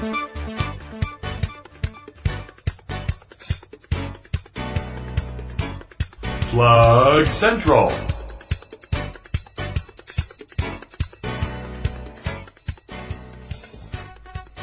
This is the part of the show where we talk a little bit about us, a little bit less than we normally do, but we want to tell you a few things that are going on. Number one, we had a disaster happen a couple weeks ago that we didn't expect, and thankfully it's being done all in behind the scenes. Mm-hmm. Our web host is closing. So we just moved to this great, wonderful web host off of the god-awful GoDaddy about 8 months ago. It was the site that specializes in WordPress multi-user, which is what our sites are. And they have been so great. They fixed everything that GoDaddy screwed up, and they did everything else. And we were terrific. And the founder of the company passed away suddenly 2 weeks ago, and his family has no one to take it over. They're closing it down. So today, I took care of that. We're moving the sites over. Hopefully, you won't see it anytime this week, but we should be on the new server by Thursday, and everything should transition. Normally, there might be a period of an hour or two where it's off because we're changing the domain from WPMU hosting to Site Central, or the new place we're going to. Mm-hmm. It's highly recommended from other WordPress people, and a pretty very good rate. And so it might be a little bit of a transitionary period, and I hope everything I'm writing this weekend gets moved over. But it'll be very cool, and once we get there, hopefully it'll be stable like it has been the last several months. Yep. Because when we were on GoDaddy, everything was screwed up. So I just wanted to let you guys know that. Also, the next few weeks, I've been talking a lot about the Subject Cinema's classic shows going way back and trying to put some of them up on SoundCloud. Well, we're still going through that process. What I'm doing is I'm re-editing the beginning of the show to cut off all the ads and stuff that we used to run for Medio, so that it'll start right with the PNRNetworks jingle and then go straight into the show. So I have to re-edit and reprocess them, but we have chosen the first 7 of them, and we'll be bringing some of those to our SoundCloud listeners for the first time, and you'll be able to listen to it on eCinemaOne too, but it will not be in our feed unless you go back. You can find them in our feed with the original edits, although I will be uploading the new edits eventually to our Libsyn, our host. Mm-hmm. These edits are going to be, they're mainly for SoundCloud, and I want you to, if you want to hear them again, if you haven't heard them, one of them is our Mystery Science Theater 3000 show, one of them is our Godzilla show. We're going way back. These are some of the first 20 shows we did back in 2006. So be watching for that. I'm hoping that the first of these 7 shows. We're going to probably do 2 or 3 a week. We'll be up on Friday. So keep an eye out for that. And that's Friday, April 14th. The day Misty goes up on the air. I want to have that up there. Yep. We will be starting an email list soon, and you're probably going to get triggered on it, and we hope that you'll join that email list. We have a couple of new email things that we're going to be doing, newsletters that are related, and you'll have a choice whether or not you'll get it or not. One of them is going to be tied to the 3-minute weekend show, another one to a weekend show, and we're going to be doing other stuff with that, and I hope that you will be interested in it, and we very much want you to be involved, and so when it shows up, please click on it and sign up. Marquee Mix is still in process. It is coming back. I'm still working on everything and getting it completely updated and everything. Hopefully we'll have it launched in time for summer, June time. But I'm still working on it, and I hope when the mix comes back, it's going to be a lot of fun. All your favorite classic movie songs. The Marquee Mix, the proper channel, right now it's 1980 to the present day, and when I bring Marquee Classics back later in the summer, it'll probably shift to 1990 to the present day, and then everything from the 80s will shift back to the Classic Network. And then we'll do some other stuff. Marquee Scores is still on the boards, and hopefully a lot more coming from the PNR Radio Network, which is right now run by Spotify, but this is very cool. Way we used to do it, like an actual radio station, courtesy of Radionomy, and we hope that things will come out soon there. We have a lot of other shows we talk about every week. Yes, we do. One of those shows is our count-up show, which is Front Row 5 and 10. Oh, yes, we missed Front Row 5 and 10 last week. Mm-hmm. It's normally on Thursday evenings. This week, we are bumping the previously announced show to kick off our 13 report. We're going to be doing our top 5 mics and our 5 Joel episodes of Mystery Science Theater 3000 in honor of the return of it on Friday, and then the following week we will be doing the 10 WTF moments, which was supposed to be on last Thursday, so it's going to get bumped. We missed it this week because we were off. So, and each of us have our own solo shows. My show is Platinum Rose's Garden over at PlatinumRosesGarden.com. It is a supernatural podcast where I talk about the past week's episode of Supernatural, give my reviews of it, talk about any supernatural news, and anything else that happens to fly into my head at that time. This week I'm doing a review of the episode The British Invasion, so I hope you guys will come and check that out. I would like to bring up it is not safe for work because I swear a lot. So that's PlatinumRosesGarden.com. I hope you go check it out. My new show is called Catastrophe Vortex. It's at CatastropheVortex.com. I have not yet updated it the last several weeks because I have been so busy with the Boston Springs Festival thing. Catastrophe Vortex will return this Wednesday, April 12th, with a brand new episode with San Andreas, CBR, and Meteor, plus other stuff. We hope that you will be coming and join us, where I salute the disaster movie of all types from around the world, mostly Americans, because Americans do them really well. But the Norwegian one, The Wave, was excellent too, and Japan's done quite a few good ones too. And we'll talk about. Also done some really bad ones. We'll also talk about real disasters. So we'll talk about songs involving disasters. We'll talk about shows involving disasters, and a lot more. And it happens normally starting again this weekend, every Wednesday in the evening at CatastropheVortex.com. Please come and join us. We also have our mini shows, 3-Minute Weekend and Tuesday Digidex. They run about 10 minutes, and they run down all the latest films coming out to your local cinemas or to on demand or whatever on Friday, which is the weekend show. Those are primarily in theaters. 3-Minute Weekend. And Tuesday Digidex covers the home video market, streaming Amazon Prime and Netflix. So please check out each of those shows. They're available at 10 a.m. Eastern Time all around the world, and they are for the U.S. market only. And then finally, there's Cavebabble with Eric and Valerie Lang, who do movies, music, games, and all kinds of stuff, including Cavebabble Eats Odd Things, all from their unique Missouri point of view. And they are always a lot of fun, and they come at you from Cavebabble.com. Cavebabble with Eric and Valerie Lyon. Yep.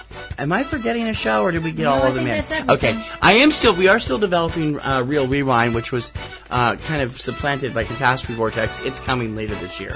Yep. So be sure watching that. And we have a few other things we'll talk about in a minute. So in any case, we hope you'll check out all of our shows, and that's Plug Central for this week.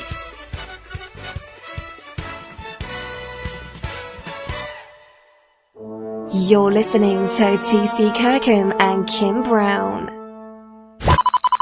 Now, it's time for Subject Cinema to help you discover another film gem that flew under the radar.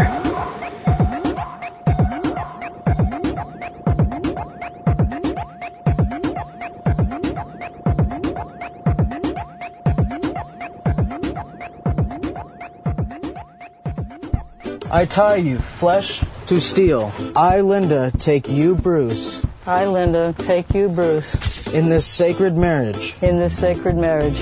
I love Bruce for what he is. He's made of fiberglass, steel, aluminum. I love his mechanical aspects. Everyone, as they go through life, they're looking for love. That's just that quest for love that I'm doing in my own way.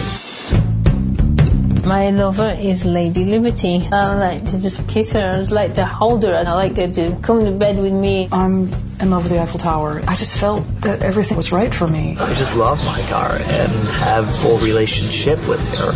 I love everything about my soundboards. It's a deep spiritual interconnection that we share. So we mentioned at the top of this week's show that Kim was home sick. And when Kim is homesick, there's nothing much for her to do than to try to feel better and surf through the television. And she was home, of course, by herself. We exchange energy. So when she's homesick by herself and she's surfing through the television, this is the time that we never want to give her a copy of the remote again. Because she finds stuff like this. And just going to review it for you now. This special called Animism. People who love objects. Yes. This is a movie from 2013 that is available on our on-demand system. I'm not sure if it's from Netflix or one of the cable channels. I'm not sure. I didn't check. Sorry. Animism, People Who Love Objects, it's all right there. It is a documentary from 2013 about 5 individuals, 4 women and 1 man, who are romantically attracted to inanimate objects. There is a name for this. It is referred to as object sexuality or objectophilia, which, I will be perfectly honest, was a new one on me. So, I figured I'll just give this a watch and see what's going on. I have to be honest, this film is non-exploitive. It's not done in a way to say, look at these people, aren't they freaky? Which I thought was very nice and respectful. It's interesting. My biggest complaint about it is it's too brief. It's, I don't believe it was an hour long, a full hour long. It looks at these people who all have romantic feelings for things. One woman is in love with a carnival ride that she names Bruce. Do we know which ride it was? Something called a skydiver. Okay. I'm not entirely... I'd never seen it before. Another woman is in love with a piece of the Berlin Wall. They spoke to a man who is in a romantic, or feels a romantic connection to his car. Another one was a lady who is attracted, or was attracted to the Eiffel Tower, and the other person was a young woman who is in love with the Statue of Liberty. As I said, this object sexuality is something that, to be perfectly honest with you, I had never really heard of until I thought that I hadn't heard of it, and then I realized as I'm watching this film, no, wait, I actually have heard of it. For those of us who are students of Greek mythology and may remember the myth of Pygmalion, Pygmalion was a sculptor who created a sculpture of a woman that was so beautiful that he fell in love with it. And the goddess Aphrodite took pity on him and turned his statue from a statue into a real woman, and they lived happily ever after. Obviously, nobody has Aphrodite on speed dial anymore, and they can't call her up and say, "Hey, can you change my, change my carnival ride into hey, a real Alfie, person. give me a new carnival ride. You know, that kind of a thing. I'm not trying to sound like I'm making fun of these people. I'm not. I'm really not. Because my whole thing is, are they hurting anybody? No. Are they happy? Yes. Then, as someone who's much wiser than I said, who am I to judge? I'm not saying this isn't something that would make most people kind of cock their heads and be a little bit like, what? I'm not going to say that I didn't cock my head and wasn't a little bit like, what? But, you know, it's what some people are into. And like I said, as long as it's not hurting anybody and as long as these people feel like they're in a happy, fulfilling relationship of sorts, somehow, then, I mean, I really don't see how it's anybody else's business. I'm certainly not going to be the person to point at somebody and say, well, you're like a weird, sick pervert or something like that, because, you know, that's not my place to judge somebody. These are legal adults having legal adult feelings, and as I said, they're not hurting anybody, they're not harming anybody. You know, go nuts. I mean, people love who they love, or what they love. I mean, I know to a lot of people it would seem bizarre and strange, and I wouldn't use the word sick, but, you know, some other more judgy people might. But, like I said, this film looks at these people in a very honest and pure light. It doesn't make them look like weirdos, although you do get the impression that some of these people have a difficult time forming social bonds with humans. I don't know how else to put it, I'm sorry. It was a really interesting look at the way other people live without feeling like you were watching somebody and you were supposed to feel superior to them or anything like that. These are just people that live their lives. And so their lives are a little bit, you know, left of center. You know, whatever. So what? Like I said, it's, you know, it's their lives. And if you're not asking me to pay for it, why should I care if you marry a carnival ride? You know, it's just, that's your thing. I think that this film is really interesting. Like I said, it is short, but you can check it out on your cable guide. You know, you look it up under search, you'll search for it. Like I said, I'm not sure if it's Netflix or one of the cable channels or whatever. I give Animism, People Who Love Objects, a B. Very solid B. Subject Cinema. The Last Reel.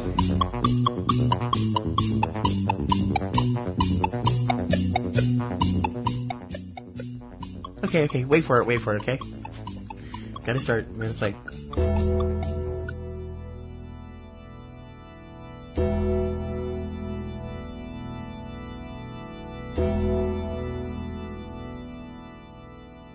Okay, go ahead. He's been called many things. The Phenom, the Dead Man, the American Badass. But most people know him simply as The Undertaker. And you guys if you've listened to this show for a while, I have not made any bones about the fact that I am a wrestling fan. I have been... You are? Really? Fine. And on we go. I've been a fan since 1986. So I've been a fan 31 years! Wow! You were like 2, right? I love you, baby. And, you know, I've drifted away a few times, but I always come back. Yes, unfortunately, she always comes back. But, and there have always been people that I've liked, whether they've been good or bad or whatever, or in between, or however you want to word it. One of those people has always been The Undertaker. I don't know what it is. I mean, well, I do know what it is. It's the fact that I'm a sick little monkey. But Testify. Some of us are sick tickets, and we admit it. Don't judge me. And I've always been a huge fan of his, and watching him has always been a great experience for me. And this past, early April was WrestleMania. Last Sunday Was WrestleMania 32. Which was April 2nd. 2nd, day and date. Yeah. Day and date, April 2nd. And they had a match with, it was the last match of the show, The Undertaker versus Roman Reigns. Yes, the last match of the 6-hour show.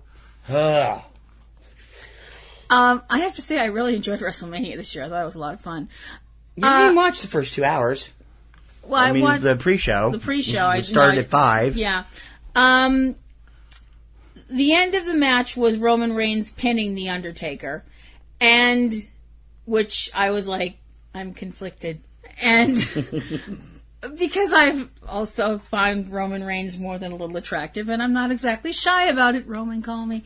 But married with children. I know, fine!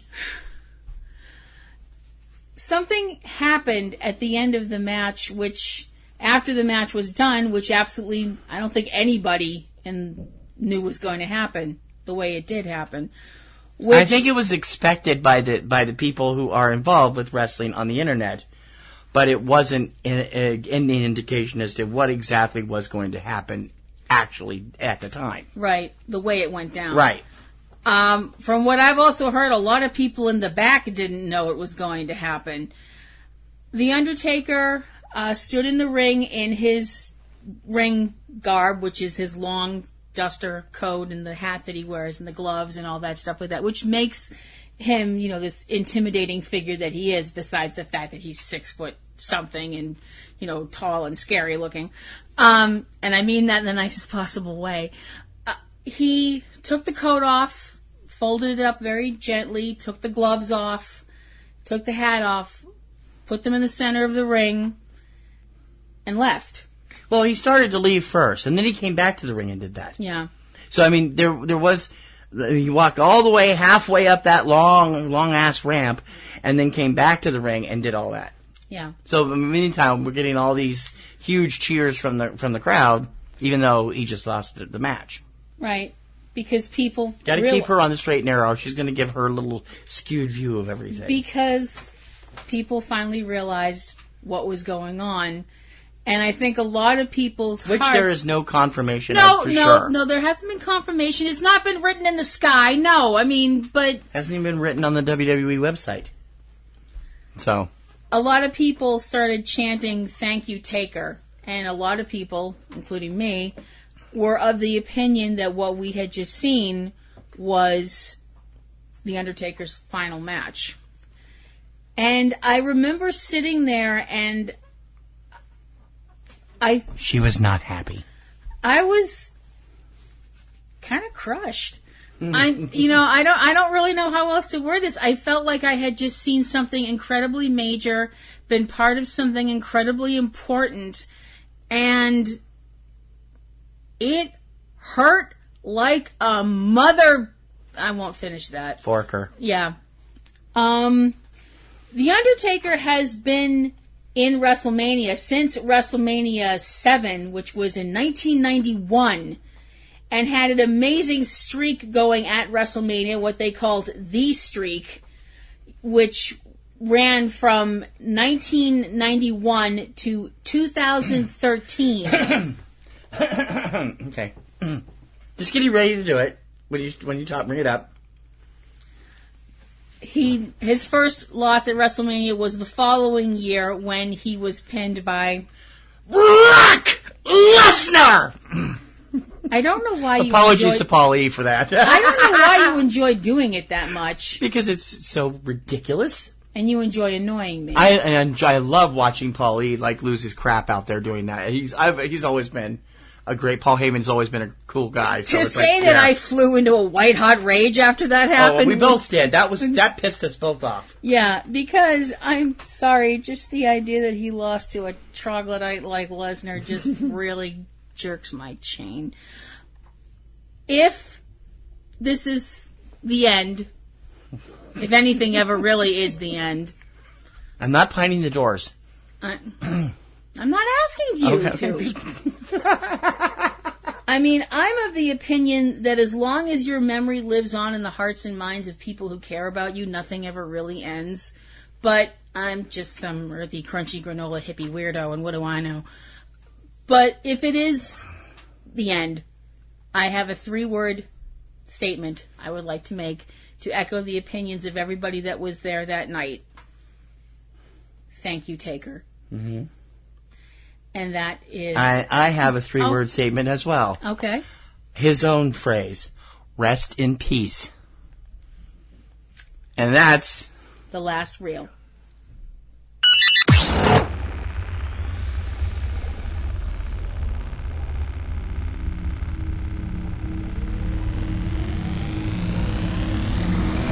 Just to point this out about our little tribute there, the American Badass Undertaker had nothing to do with the regular Undertaker. No. For 5 years back in the early 2000s, he got terribly sick of that gimmick and turned into a biker guy. Well, that's kind of who the real Undertaker is. And then they eventually, Vince convinced him to bring back the big thing for the final few years. And yeah.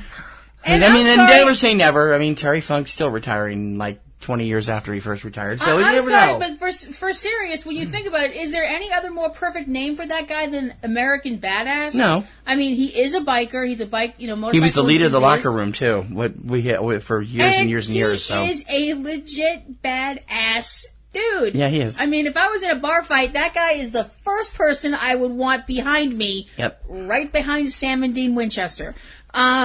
Sorry, I have priorities. So you realize he could squish both of them like a bug. Anyway, next week we'll have a lot more cool stuff. We are entering the end of Boston Springs Festival, and we'll actually be getting to some of the films. The last 2 festivals. If you haven't been watching our coverage, please go over and check it out. You can check out links to all the films and everything for every festival and film series up here at eCinemaBoston.com. And we have covered close to 50, if not more, films already from Underground and Salem and all these other ones. And now, this coming week, we still have the Boston International coming this coming week, and then the Boston IFFB, which announced some really good films this week. Yeah. And the 2 film series that are ongoing, the Dockyard and the Belmont World Film And also series. just a little bug to drop in your ear. If you hear about all these film festivals that go on around where we live, and you're thinking, oh, that's neat, I wish I had that around where I live, how do you know you don't until you look? Google. Yeah, Google film you can festivals find it. Or go to where I live. filmfestivals.com. They have a pretty comprehensive list of film festivals all over the world. I'll bet you will find something that you should be able to get to. And once you go to your first film festival, write to us and tell us about it at subjectcinema@PNRNetworks.com. Yep. And trust me, you'll want to do it again. Yeah, because it's our first festival. We've just been totally bit. Yeah. It's so much fun. Mm-hmm. I had something else I wanted to bring up here, and I totally forgot what it was. Sorry. Oh, Patreon. So we talk about Patreon. Mm-hmm. And we're going to do something with that. I hope you guys will come on board because we could really use the help. And it's a quick $2 payment every month. It comes right out of your bank account when you donate on the Patreon site. And you can go up higher, where I am going to be restructuring the Patreon perks a bit to try and make it more attractive to some of our regular listeners. But, we're at the point where it's getting critical. Our rent went up, so we have less to spend on the show, and we have all this other stuff going on. So it's really important that you please become a Patreon sponsor. If you like the show, there's no better way to tell other people you like the show than to join us as a Patreon sponsor. And if you Patreon.com/PNRNetworks. And if you do like our show and you haven't told your friends about it, why not? Yeah. Tell your friends about our show. That we're this crazy, silly podcast, and we have lots of fun, and we hope you'll join the party too. And we hope that you'll follow us on Twitter. I'm at PNR. I'm at eCinemaBoston 1. Let's try that again. I'm at eCinemaOne and eCinemaBoston. You're at Platinum Rose Lady. Mm-hmm. And please retweet what we send out so you can pass it on to your friends and family on Twitter. Yep. And you can also check us out on Facebook at /Popcorn and Roses. And if you search around, you can find us on Instagram and Pinterest, and I have a bunch of music stuff on all the music sites. So I'm available. I have my writing on fanfiction.net. If you'd like to go check out my stuff in the author search section, put Platinum Rose Lady. I've got a bunch of stuff over there, and hopefully you'll come check it out and leave an opinion. And don't forget to check out this week's Front Row 5 and 10, our Mystery Science Theater 3000 special. 5 top Joels, 5 top Mikes. That'll happen after 6 p.m. on Thursday, Eastern Time Thursday, April 13th, celebrating the return of Mystery Science Theater 3000 on Friday on Netflix. And we hope everybody will catch it and watch it, and we'll review them every week starting next week with the first film, a film we've wanted to see them do for a long time. Yep. We were very happy when we found out. We were. Is that everything? I think that's everything. Alrighty then, let's fly!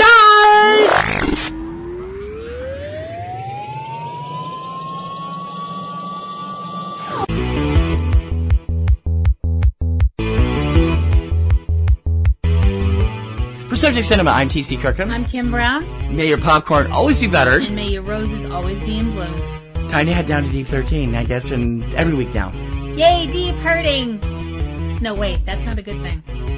It is when it comes to that. Oh. You have been listening to Subject Cinema with hosts T.C. Kirkham and Kim Brown. Subject Cinema is produced by PNRNetworks, Boston, Massachusetts, which is solely responsible for its content. Subject Cinema theme performed by Eric Lyon. Subject Cinema is recorded and produced using Sony Vegas products. Subject Cinema is copyright 2017 by PNRNetworks under a Creative Commons license. Check out a new episode of Subject Cinema every weekend. Until next time, this is Bob Taylor for Subject Cinema, and we'll see you at the movies. That's all.